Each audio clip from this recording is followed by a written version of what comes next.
আসসালামু আলাইকুম ভিউয়ার্স, কেমন আছেন আপনারা সবাই? আশা করি ভালো। আজকে আমি আপনাদের সাথে নতুন আরও একটি ব্লগ শেয়ার করতে যাচ্ছি। তো ব্লগটা আমি সকাল থেকেই শুরু করে দিয়েছি।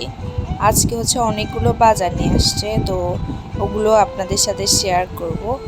যারা যারা আমার ফেসবুক পেজ থেকে ভিডিওটা দেখছেন তারা আমার পেজটাকে ফলো দিয়ে পাশে থাকবেন, আর যারা আমার ইউটিউব চ্যানেল থেকে ভিডিওটা দেখছেন তারা আমার চ্যানেলটিকে সাবস্ক্রাইব করে পাশে থাকবেন। আপনাদের কাছে এটাই অনুরোধ রইল। আমার ভিডিওগুলো কেমন লাগে অবশ্যই কিন্তু কমেন্ট বক্সে কমেন্ট করে জানাবেন। তো যাই হোক, এইদিকে হচ্ছে সবগুলো বাজার বের করে নিচ্ছি, এরপরেই আপনাদের সাথে শেয়ার করব একটু পরে দিয়ে কি নিয়ে আসছিল। অনেক কিছু নিয়ে আসছিল, পুরো এক মাসের এখানে অনেক বাজার, তো সবগুলো একবারে নিয়ে আসছে আর কি।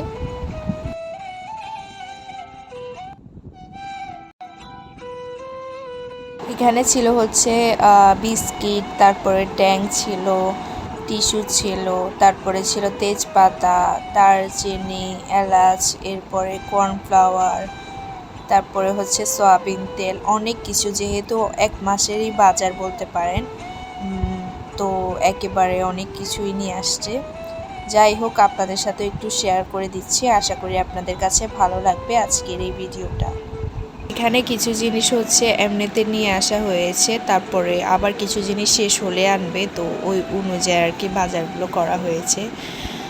যাই হোক, এখানে হচ্ছে একটা বিট লবণ নিয়ে আসছিলাম, তারপরে এই তো সব কিছু বের করে নিয়ে আপনাদের সাথে জাস্ট একটু শেয়ার করে দিচ্ছি, এরপর হচ্ছে এগুলোকে গুছিয়ে রেখে দিব।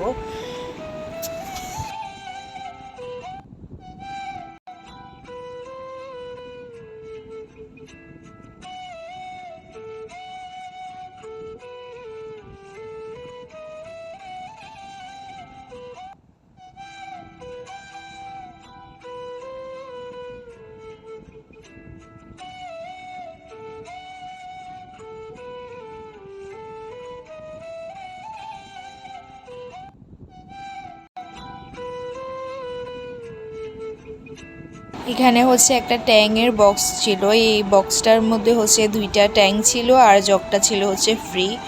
এটা হচ্ছে এই যে দেখতেই পারতেছেন গিফট বক্স বলতে পারেন। তো এই জগটা ফ্রি ছিল, আর ট্যাংগুলোর প্রাইস ছিল হচ্ছে 350 টাকা করে, এমনিতেও 350 টাকা করে, এই যে দেখতেই পারতেছেন। তো 2টা ট্যাং হচ্ছে 700 টাকা ছিল, আমাদের থেকে হচ্ছে 680 টাকা রেখেছে। আর সাথে হচ্ছে এই জগটা ফ্রি, এই যে দেখতেই পারতেছেন জগটা অনেক সুন্দরই ছিল। তো আপনাদের সাথে একটু খুলে শেয়ার করতেছি আর কি।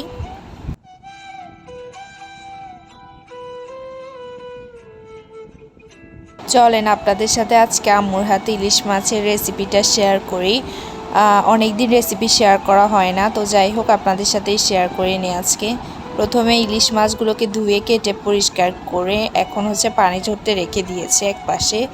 এর মধ্যে হচ্ছে এখন রান্না করে নেওয়ার পালা। তো প্রথমে হচ্ছে পাতিলের মধ্যে সয়াবিন তেল দিয়ে দিয়েছে, তারপরে হচ্ছে পেঁয়াজ কুচি দিয়ে দিয়েছে অনেকগুলো পরিমাণে, তারপর ভালো করে এগুলোকে নেড়ে চেড়ে নিচ্ছে, এই যে দেখতেই পারতেছেন। তারপর এখানে হচ্ছে এখন সব ধরনের মশলাগুলো দিয়ে দিবে। প্রথমে দিয়ে দিচ্ছে হচ্ছে লবণ স্বাদ মতো,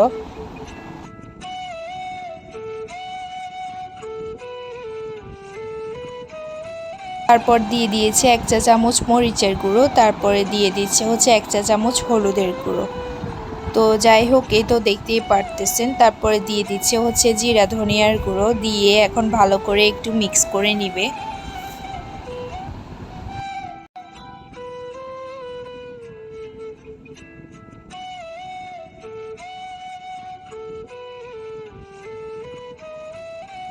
তারপর এখানে হচ্ছে রসুন বাটা দিয়ে দিয়েছে, দিয়ে ভালো করে এখন মিক্স করে নিবে, মশলাটাকে ভালো করে কষিয়ে নিবে।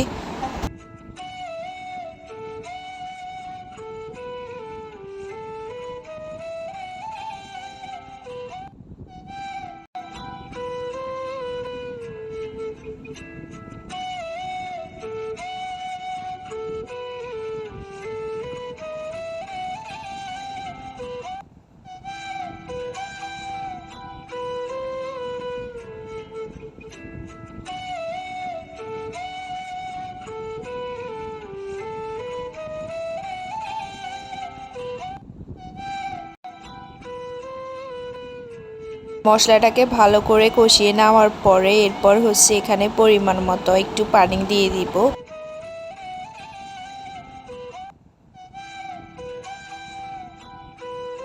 পানি দেওয়ার পরে এই যে দেখতেই পারতেছেন আবারও একটু কষিয়ে নিচ্ছেন। তো এরপরে হচ্ছে এখানে মাছগুলো দিয়ে দিবে।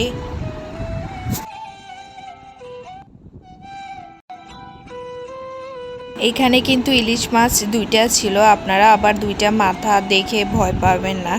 তো যাই হোক, এরপরে হচ্ছে আলু দিয়ে দিয়েছে, দিয়ে এখন হচ্ছে ঢাকনা দিয়ে দিবে।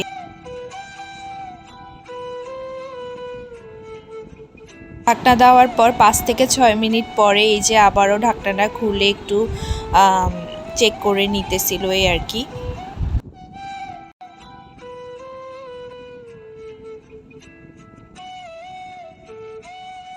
মাছটা মশলার সাথে একবারে কষিয়ে আসার পর এখানে হচ্ছে পরিমাণ মতো পানি দিয়ে দিয়েছে, তারপরে দিয়ে দিচ্ছে হচ্ছে টমেটো কুচি।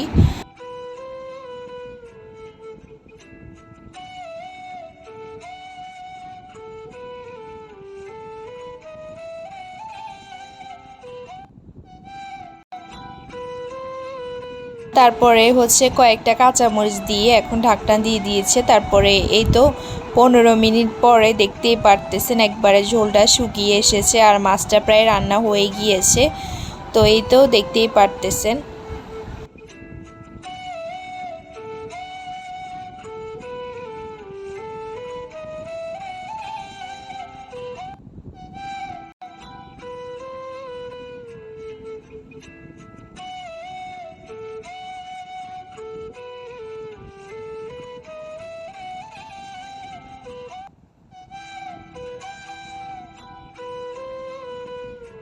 তারপর এখন হচ্ছে ধনিয়া পাতা দিয়ে নামিয়ে ফেলবে। আর আজকের এই রেসিপিটা কেমন হয়েছে অবশ্যই কিন্তু কমেন্টস করে জানাবেন।